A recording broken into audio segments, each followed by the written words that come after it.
Senator from Rhode Island.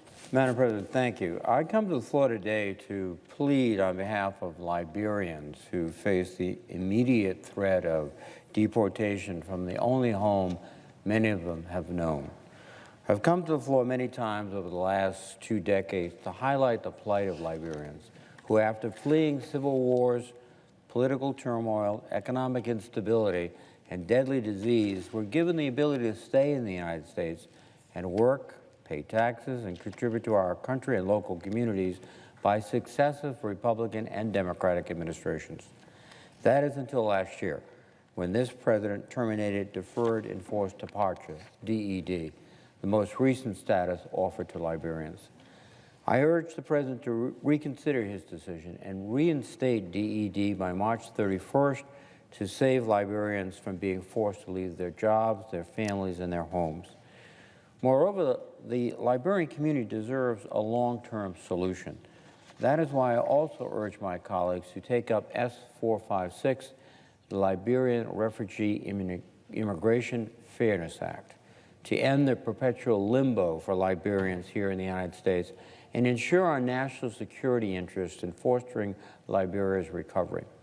This bill provides legal status and a pathway to citizenship for qualifying Liberians. I have introduced similar legislation continuously since coming to the Senate and worked to include its key objectives in comprehensive immigration reform bills that passed the Senate in years gone by, only to die in the House of Representatives. I have been joined in this mission by countless advocates and many colleagues, including my Rhode Island colleague, Senator Sheldon Whitehouse, as well as Senators Klobuchar, Smith, Durbin, Cardin, Van Hollen, and others. I thank them for their support and urge the rest of our colleagues to join us in supporting the Liberians who are hard at work enriching our communities.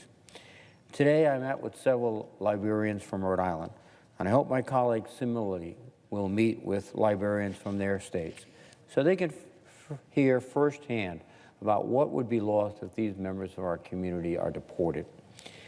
Beginning with its founding in the early 19th century by freed American slaves, our country has deep ties with Liberia. It then goes without saying that when Liberians face tragedy with their country engulfed by civil war that would last from 1989 to 1997, claiming the lives of thousands, displacing more than half the country's population, halting food production, collapsing the economy, and destroying its infrastructure, that our country would open its arms.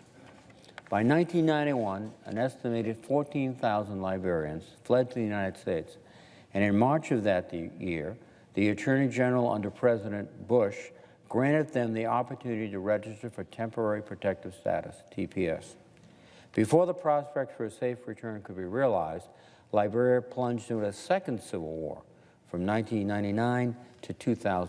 This horrific conflict ended with the departure from power of former President Charles Taylor, who is currently serving a 50-year prison sentence by the Special Court of Sierra Leone for war crimes. Then in 2014, still poverty-stricken and struggling to recover, Liberia found itself plunged into an extensive outbreak of the Ebola virus. Ebola killed an estimated nearly 5,000 of the over 10,000 persons who contracted the disease. The outbreak overwhelmed the country's already fragile healthcare system, infrastructure, and economy, while exacerbating social tensions. Throughout these tragic conflicts and challenges, Liberians who fled to the United States have been granted the ability to stay here, either under TPS or DED, while conditions remain unstable in Liberia. In order to participate, these Liberians had to submit to vigorous vetting, pay hefty fees, and stay out of trouble with the law.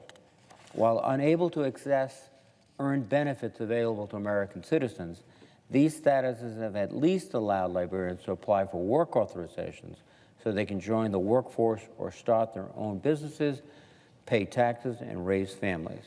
Once again, they work, but they do not earn any of the benefits that other Americans earn.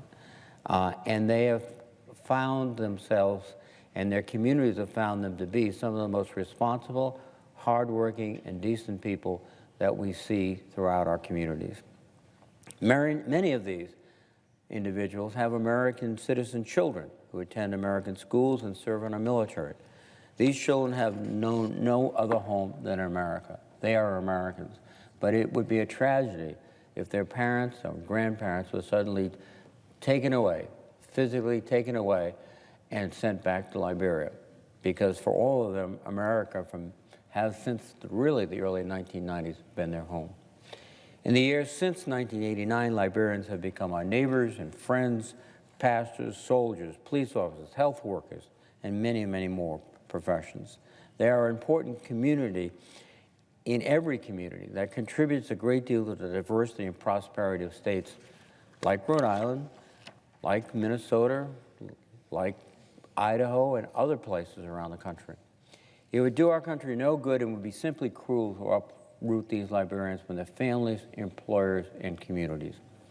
Moreover, deporting these Liberians would be contrary to the national interests of the United States and destabilizing to an already fragile West African region.